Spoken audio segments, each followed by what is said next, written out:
And the average then was anywhere between 10 to 12,000 a month for a dial-up connection, which you then paid telecom for your bill. So internet was fairly expensive. And if you wanted to design a website or do something serious, we could only do it at night.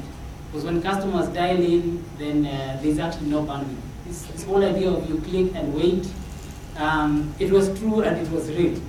And interestingly, at the time, obviously, we used to search for different technologies. There was things like find.com, Excite, AltaVista, and so on. And even Google had started. But you're always looking at these new things, and it was always a very foreign thing. So one day, as we went on, I was earning close to, I think it was 150,000 a month I was taking home. There was a renegotiation. So the CEO came and said, you know what? I think that's quite a bit. Let's agree we fix it there. We'll be paying you that, and then you do more for us, other than working on this, because it was really a commission-based business. I had now hired a team. I had about 4 people. There was the content guys, and it has started growing, and so it was very, very exciting. And even some of the guys who came there and started learning, they went and started things like Premise or Cellular. These are people we started working with, or they were working even for me at Interconnect. So one day, in the rivalry that was going on in the ISP industry, I think at the time, if an engineer or somebody was seen talking to somebody from another ISP, they would almost immediately be fired. Because how can we talk? You're giving away our secrets. So it was a very complicated sort of environment. We couldn't share, we couldn't collaborate. And I remember one day, about 7 guys from Africa Online, they came in suits and ties, and Interconnect was on the 5th floor of the Chancery building. So Scan Group or Standard had given us a corner. Actually, we had to go through the reception to get to our offices at the time. And these guys came in and they just overwhelmed the whole office. And 2 months later, they had taken the guy who used to do the lines from Telecom and make sure the lines kept up. By the way, landlines was a really hard problem in terms of offering services. So we had a guy who was involved in just watching the telecom lines. They took the system administrators, both that we had, all the way to the technical manager. And at some point, the CEO said, well, I think we're now finished. We've lost almost all the stuff that we had. And remember at the time, this was around now 98, 99. The internet was, you could say this is what you're going to do and people give you money. So the business wasn't necessarily making money. But there were guys still investing. So in the end, we had a crisis meeting, and the CEO agreed, look, okay, you can become the technical manager, technical and product development manager, help us then start building our infrastructure. So I spent time, went to Telecom, found out like we only had 6 lines coming in for 2,000 guys who were dialing in at the time, which was just ridiculous. So started negotiating, started getting more lines, started talking with Telecom to see if we could actually get more bandwidth. At 64K, just the half circuit used to cost us $16,000 a month from Telecom Kenya. So internet was fairly expensive. And then there was this rumor that Telecom was going to set up their own internet, something called JumboNet. And this JumboNet was now going to be the internet, and because even in the Act and in the regulations there was no such thing as an internet service provider, everyone else who was in the internet business was going to shut down, because all our lines, everything that we did had to be done through Telecom, and now Telecom was going to be offering these services.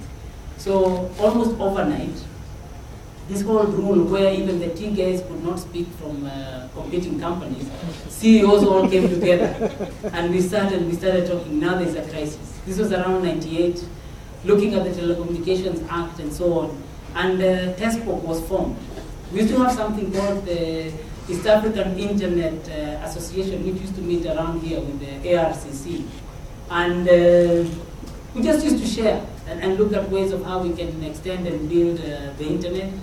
But this crisis was big, so Tespok was formed and we started lobbying. And then, now since I was in infrastructure. I wanted to make sure that telecom is not going to come and then just take over.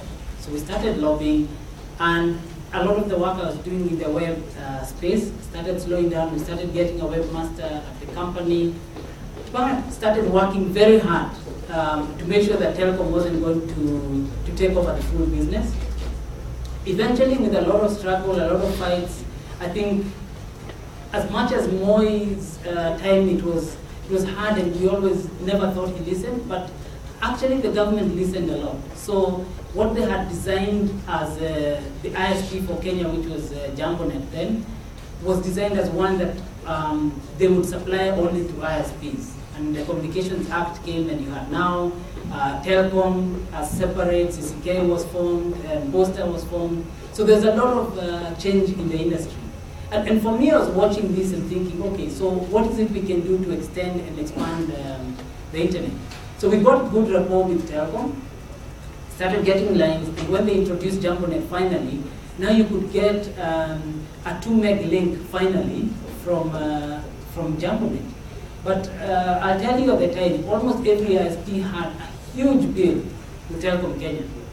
But the quality of internet was still not great in Kenya. We were still working very hard to see how to grow this internet. So at the association, we ended up forming now the Internet Exchange Point.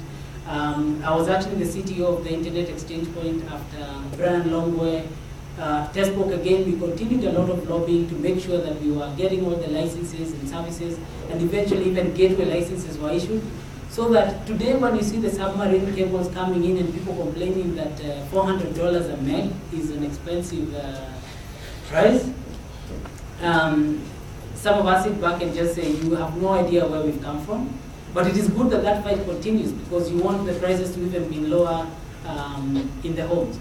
So at the time, we needed to now look at how can we grow the internet, how can we grow our business. And as we developed, I spent a lot of time trying to research and find out how can we offer internet at a much cheaper price, a lower price in the market, so that we can actually get a huge number of people online. It was creating a lot of benefit. And Cisco was coming up with some equipment that had many modems all in one box, whereas before we used to buy individual modems, and you had really the engineer funding these modems to make sure that they actually work. Here's one box, it had the fans, and it was able to work, and very easy to manage. So we looked at this, and I found a way of us being able to offer internet for a price even lower than 1,000 shillings a month. So I presented this within the company, and over time there was a very big debate as to whether we should focus on the farmers and all that, or whether we should focus on the corporates, and in the end the decision was the company would focus on the corporates. And I felt that that was not the right thing, so very quickly started looking for a way of getting out to then set up something that would work for the farmers, for the ordinary people. So we came out, myself and Jerry Longe, who was the marketing manager then of the company, and we set up a company called Wananchi Online. And the reason it was called Wananchi Online is because we wanted the service to be available for Wananchi. The first people we approached about this were a major media advertising agency, and we told them, look, we're now going to set up our own ISP. We used to be very close with them, so I won't mention their name. We used to be very close, and they said, look, with a name like Wananchi, nobody is going to connect to the internet with you. No, which Coca-Cola can't connect with such a name. But we say no. We think it's not about the name, it's about the quality of service and the price. So we struggled, but eventually we said we're going to actually start, and we now went out to source for funding. And it was actually very interesting. We did a business plan, and one of my friends advised us that the best way to actually raise money is make sure you have a board of directors that is respected. Once you have that board of directors, they're the ones that will help you know where the money will come from. Because if you don't have the right management, you will actually not get money from anybody. So naively we said, okay, great. So we went out to look for a chairman. And the